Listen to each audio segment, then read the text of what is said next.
Hello again. In this video, I will be going through stage 2 of the course and your self-directed multimedia projects. Watching this video is very important because there's a lot of information that's going to be covered during this stage, and this is the way to make sure that you are caught up to speed and that you understand the expectations of the course and what you'll be doing.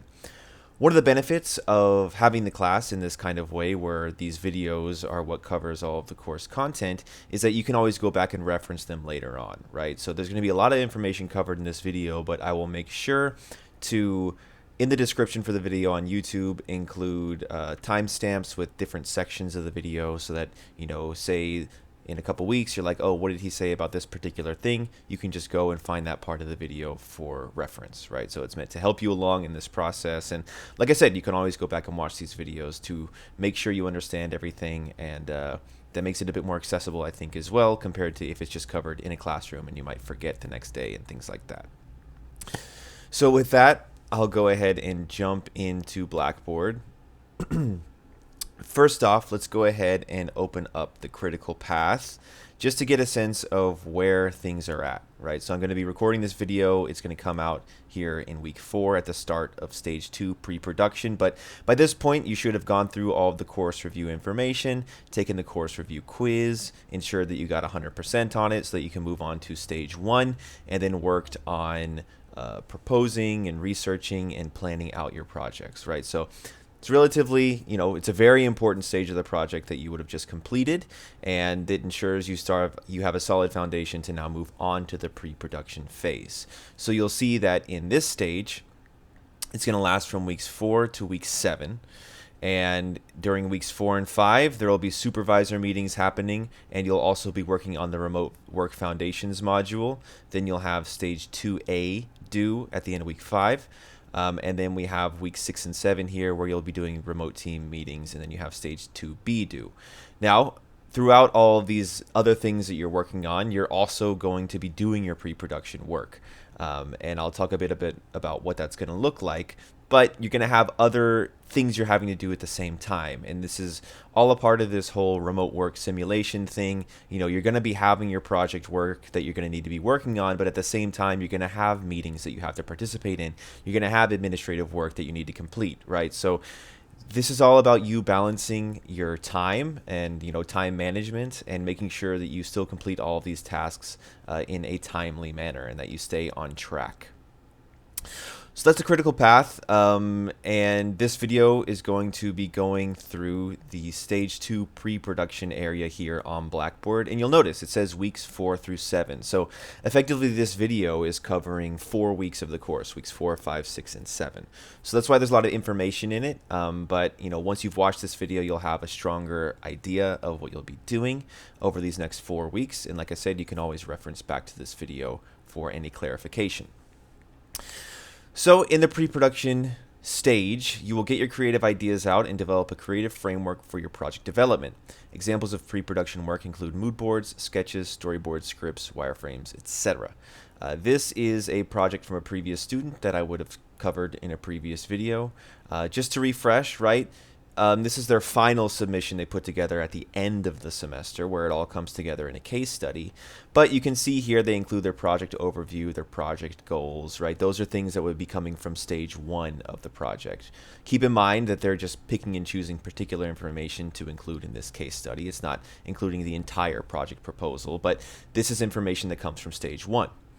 Then we see a bit of their creative process here with mood board, with sketches of potential book covers and spine designs and back covers, as well as sketches for illustrations to include in the poetry book. This is all pre-production work, right? So once again, this is picked and chosen by the student to show particular pre-production work. They would have been doing more than just this. There would have been rougher sketches and other sort of things they would have been working on, but this is just showing in this case study what the pre-production phase looked like. So this is the kind of work you're going to be doing at this stage. And as I'll talk about, it's very important to determine, based on the project you're working on, what is the pre-production work for that project? Because a motion graphics project versus a UI UX project versus even video production or something, you're going to have different pre-production work you're working on. So you have to determine what that looks like, what it is you need to be doing at this stage, which you already would have started planning out in stage 1. So I'll go ahead and click on, well, I'll show you here, right? So there's a stage 2 overview, which is where you found this video, and there's written guidelines that I'm going to cover. Then you'll see there is a folder for stage 2A, which happens from weeks 4 to 5, and stage 2B, weeks 6 to 7. If you open up stage 2A, this is where you're going to get information about your supervisor meeting that happens at this stage, a link to the Remote Work Foundations module you'll need to complete, as well as your submission for that stage. In stage 2B, there is information about the peer feedback activity you will be completing, and then your submission there for stage 2B. So in this video, I'm going to be going through all of this stuff. We'll go ahead and take a look at the guidelines here for stage 2. The overview being that now that you've reached stage 2, the pre-production stage of your multimedia project. The goal of this stage is to turn your ideas into a tangible format, laying a solid foundation for the next phase, production. All of these project stages really build on and relate to one another. So stage 1, you would have got the idea for your project and proposed it, and then now you're going to actually start putting those ideas down. So that's when you start sketching things, right? You start doing mood boards, maybe a bit more research into stuff. So the purpose of stage 2 is that this stage is all about brainstorming and organizing your ideas.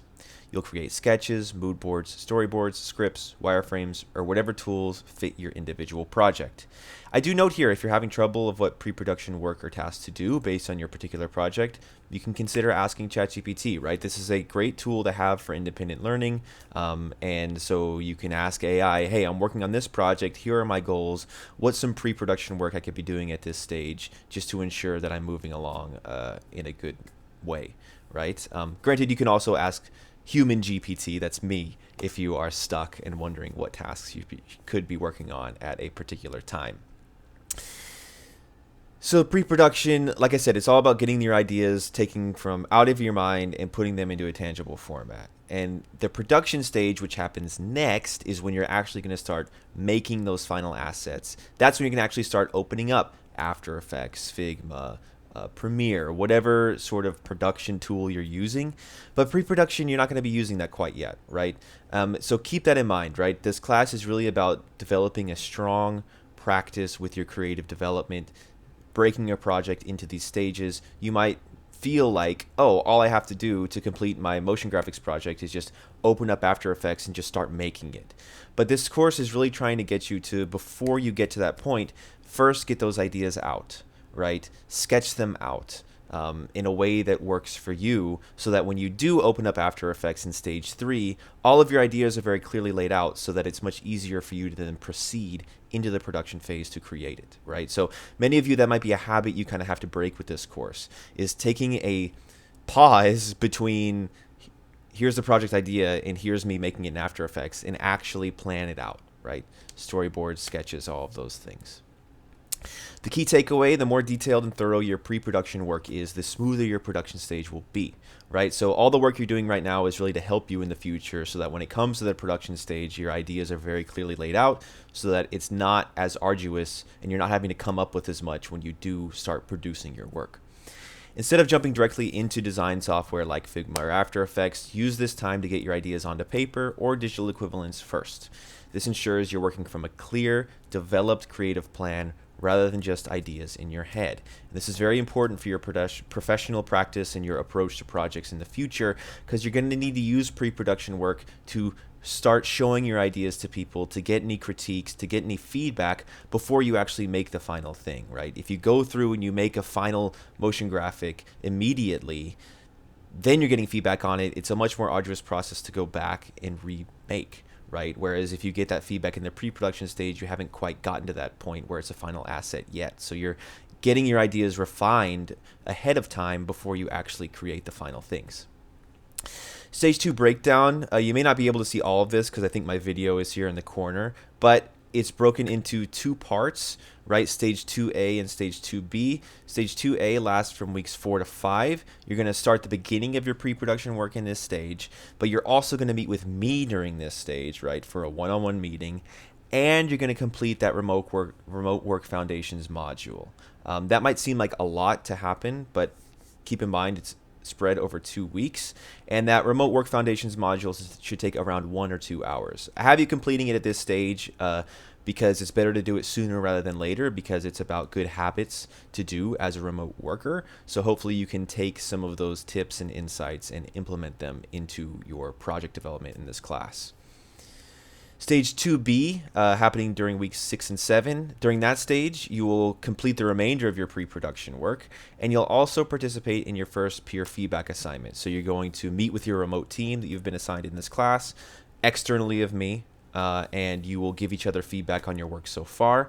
And like I said, that's important during the pre-production stage to get that feedback, because you can tweak things before you start actually making them. And it's always good to get another eye on your work. Each submission, stage 2A and 2B, will also request an associated timesheet, just like you did with stage 1, so make sure you're keeping track of your time, and an updated project plan, so you'll check off the tasks that you're completing week to week in the project plan you developed in stage 1. So make sure to track your coursework time and check off tasks on your project plan as you complete them. Use this time to explore all your creative ideas so that by the time you reach the production stage, everything is clearly laid out and ready for development. Okay, so that's really what stage 2 is all about. And like I said, there's things happening like meetings, and you're going to be working on that remote work module. So you're having to organize completing those things alongside also doing sketches and moving forward with your project. Okay, so keep that in mind. So for stage 2A, you'll see the main things here being the supervisor meeting you will have with me, the remote work foundations module you need to complete, and then a submission for that stage that includes your pre-production work. So when it comes to the supervisor meetings, here are guidelines of how those are going to go.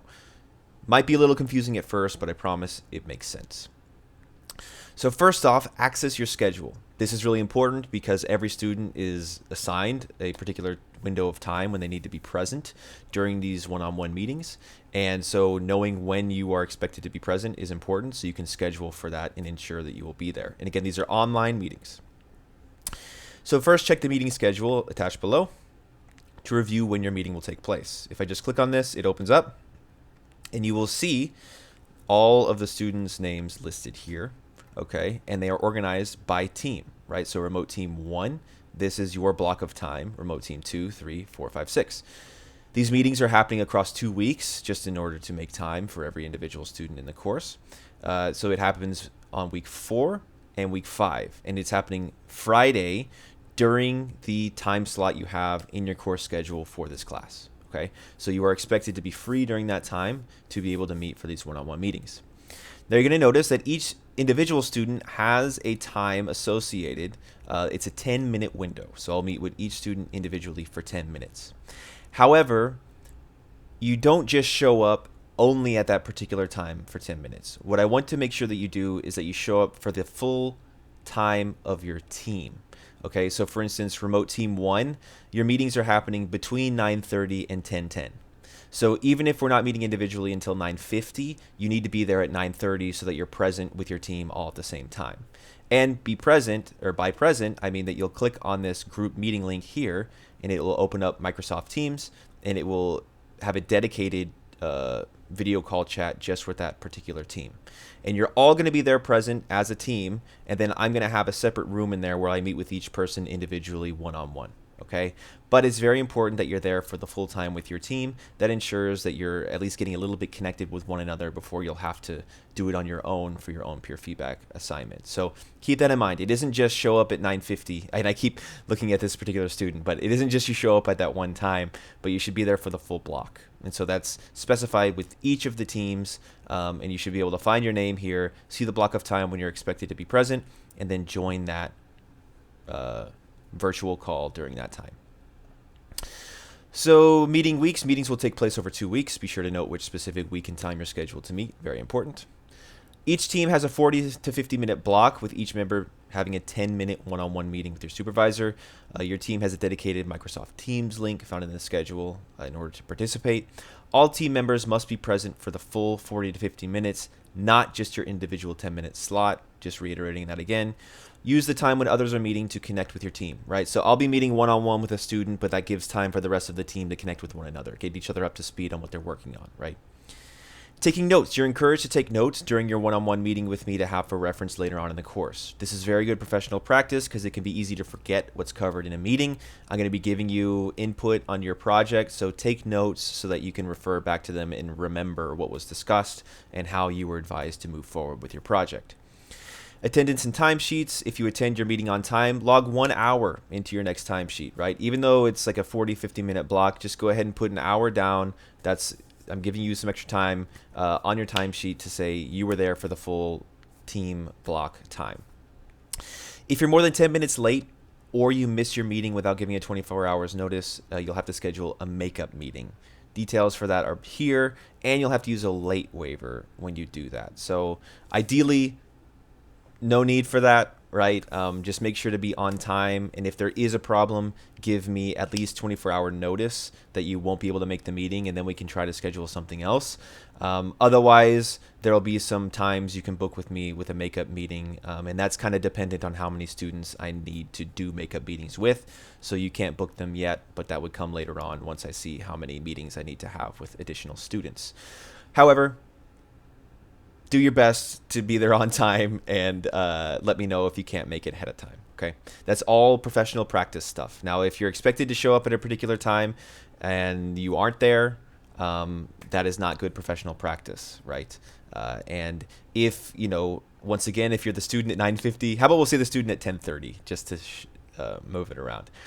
If you're the student at 10:30 and you show up at 10:30, but you don't show up at 10:10 to be there with your team, that shows disrespect for the rest of your team because your other members are there on time, right? So this is all about professional practice, getting you in these sort of habits. It's very important for you to have and develop now when you're in school, so that once you are out there in your career, these are the default habits that you have, and you're not having to break them and get fired or anything like that.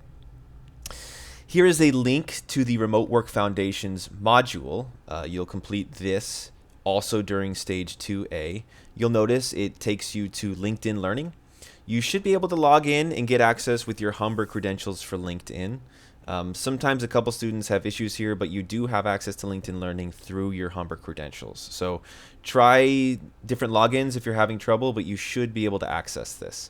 Like I said, there's videos to watch, there's quizzes to take. This should take, I think, maybe 1 to 2 hours to get through. You can break it up as well. You don't have to do it all in one sitting. But at the end of it, once you succeed, you will receive a certificate. And so you'll need to keep hold of that certificate, download it, print it, take a screenshot, because that will be what you submit as proof that you completed this module. It'll have your name on it, and it'll say when you completed it and stuff like that. Another reason why I'm integrating LinkedIn Learning for you to do this is because once you complete this module, it will say on your LinkedIn profile that you have completed the Remote Work Foundations module. Right? So once again, if it is a desire for you to have a remote or hybrid work environment in your future, it's great to have on your LinkedIn profile that you have some training in this area, right? So it's all things to help you in your career to try and get you on this sort of path if you so desire. But even if you do want to work in an office, having remote work skills is very important for independence and making sure you're good at managing time and all that stuff. So this is a good professional course for you to take, and that credential will go on your LinkedIn profile, once again, to help you in the future once you're applying for positions and all of that stuff. So supervisor meeting, remote work foundations, and then your submission here, where you'll see you will submit a timesheet of the things that you completed and worked on during stage 2A, so from weeks 4 to 5. An updated project plan where you check off the tasks that you completed during those 2 weeks.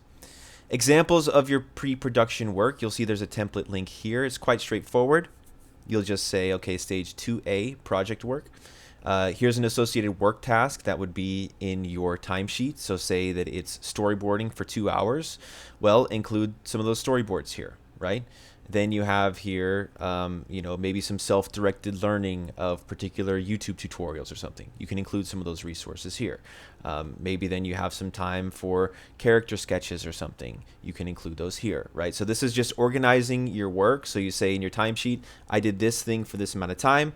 And then in this document, you say, here is the work that I did, okay?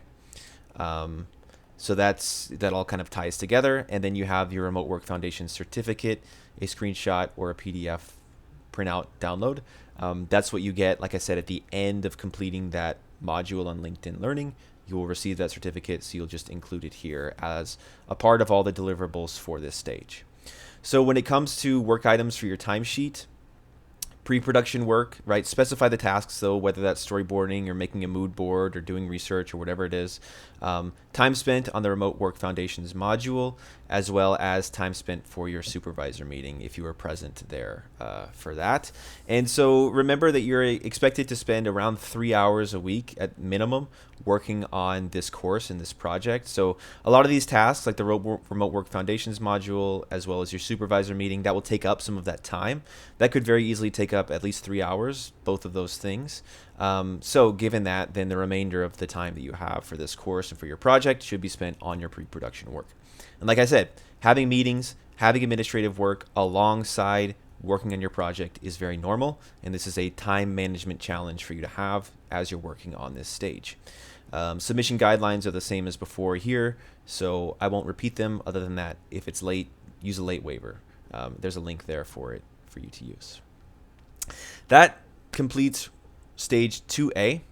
Now we will get into stage 2B. So this is going to be for weeks 6 and 7 in the course. Here, you will be doing a peer feedback assignment where you'll meet with your remote team. So you're going to get some feedback from me in stage 2A. That's going to be mostly about starting out your project, what you've initially proposed, as well as any pre-production work you might have by the time that we meet. In stage 2B, you should definitely have some pre-production work. You'll have already submitted it for stage 2A here, so you can use that to show your peers to get some feedback on it, right? And you may need to get them caught up to speed on your project overall as well. So you'll see guidelines here for your peer feedback meeting. You are required to meet with your assigned remote team during weeks 6 and 7 of your project, stage 2B, to discuss and share your project work. Follow these guidelines to ensure a successful meeting. Schedule the meeting, right? So coordinate with your team members to set a meeting time and platform. That's a challenge, right? Having to coordinate timelines with people, coordinate schedules, figure out when are we all free and where can we meet. Maybe after a class on campus one day, if you all have the same class, right? If you're all on campus. Or maybe it's online during this time slot in your schedule for this class. That's a time when everyone should have free, right? So use those strategies to communicate with one another to see when is everyone free and when can we meet to complete this task. Since all team members share the same course schedule, consider scheduling the meeting time during that time for convenience, right? So try to play off of that with one another to ensure you're all free and you can all meet. There is a provided peer feedback form that structures your discussion and feedback during the meeting. So here you will see a form, MMDD 232, peer feedback form. Use this form to gather feedback on your work from peers in your assigned remote team at key times during the semester. You'll put your name, what team number are you, the names of your peers, right? You'll have to know each other's name. That's a good thing to learn about one another, as well as when the meeting took place. Then first, you'll go kind of one at a time, but first, someone shares their project with their team, gets them caught up to speed. Okay, here's what I'm working on. Here's my goals. Here's what I've done so far. Communicate your project goals with your team and what you hope to get out of this project with examples of your work showing how far along you are in the process. Then, once you've shown and demonstrated your work to your peers, get feedback. Here's some questions to guide that feedback. Number 1, what aspects of my project work did you find most effective or impressive, right? Starting with a positive note. And then you can just jot the feedback, right? You are supposed to be who fills this out, right? So you ask questions, you receive the feedback, you type it out. It isn't you give someone else the form and say, hey, fill this out for me, right? No, that's not how it works. You are who records the feedback that's given to you. That's, once again, a good professional practice. As you're getting critiques from people in your career, you take note of what you're receiving, right?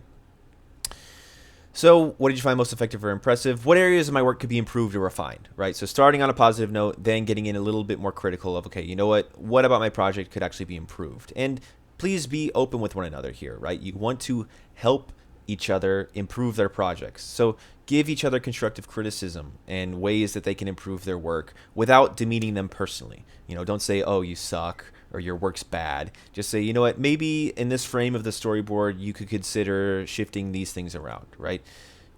Give good constructive criticism and feedback toward one another. And if you don't give any, if you say, well, nothing can be improved, that's also not very helpful, because this is meant to be a way to learn, get different perspectives on your work and see how you can improve it, right? You should all be looking to improve. Your work shouldn't be perfect, especially in the pre-production stage. So this is a great opportunity to receive some of that feedback.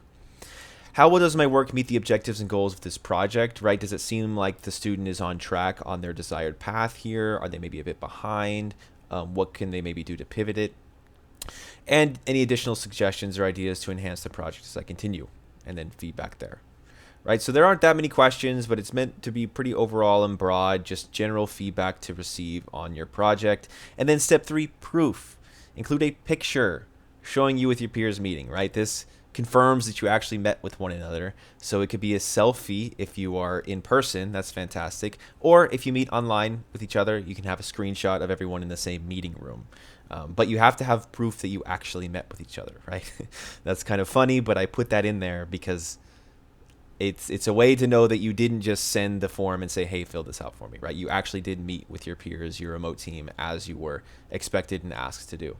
Then export this PDF and attach it to your submission on Blackboard to receive credit for completing the peer feedback activity assignment. So it says here to make sure you take a photo as proof, an online meeting, capture a screenshot, in-person meeting, take a selfie, attach the photo to your peer feedback form. There's a spot for it right there like I showed you, and then submit it in the stage 2B submission.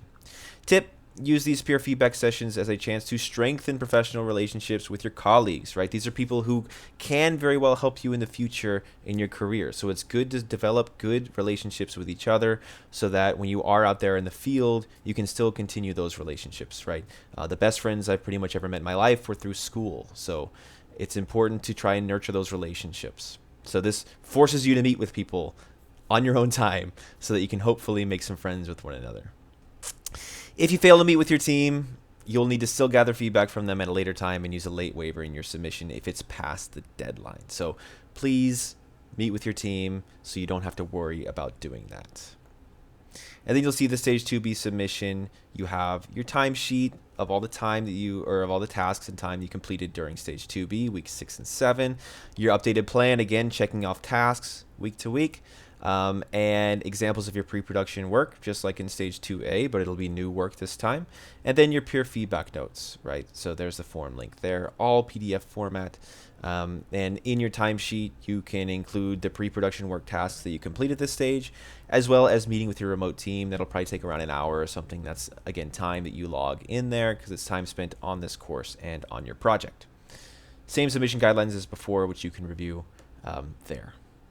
But that covers it, right? And like I said, I understand that this video is quite comprehensive. There's a lot being covered here, but it is covering 4 weeks of the course. So it's good to have this overview so you know what to expect over these weeks. You can plan for it. You can organize your time. You're going to find as you continue working on this project that your other courses are going to have all kinds of other projects and assignments coming up. So be proactive and say, you know what, I have this big assignment coming up in emerging multimedia, or wait, no, that's this class, in advanced multimedia or in your motion graphics class or something. So it's like, okay, maybe this week I need to make sure that I make time for my emerging multimedia project at this time, right? Or this is going to be a heavy week in this class, so I need to balance these things, okay? So again, that's freedom given to you in this course that you sort of make your own course schedule in a way and when you work on this project. But that freedom, with great freedom comes great responsibility, right? Isn't that what Uncle Ben said? So with that freedom, you have to be responsible with your time and ensuring you're still caught up to speed and up to date on everything and moving forward. So I will ensure to continue sending out course announcements with any changes as they happen, especially if anything changes from what I covered in this video. I understand there might be some confusion sometimes with the number of the week and when it's happening. That's because the semester started on a Wednesday. So if there's ever anything that I feel like is maybe a bit unclear because of that, I'll make sure to make it clear to you. And any changes that happen, I'll make sure to let you know in those course announcements that come out. In the meantime, if you have any questions, you can reach out to me via Blackboard Messenger. Happy to respond or clarify anything there. I did have the drop-in meeting last week now when I'm recording this, and it was great to connect with some students there, get a sense of where they were at with their projects. But I will now be meeting with each of you individually, so that's exciting to get a sense of what your project is about, what you're about, and how I can best help you on a path towards success with this project and in this course. So I look forward to it, and best of luck during the pre-production stage.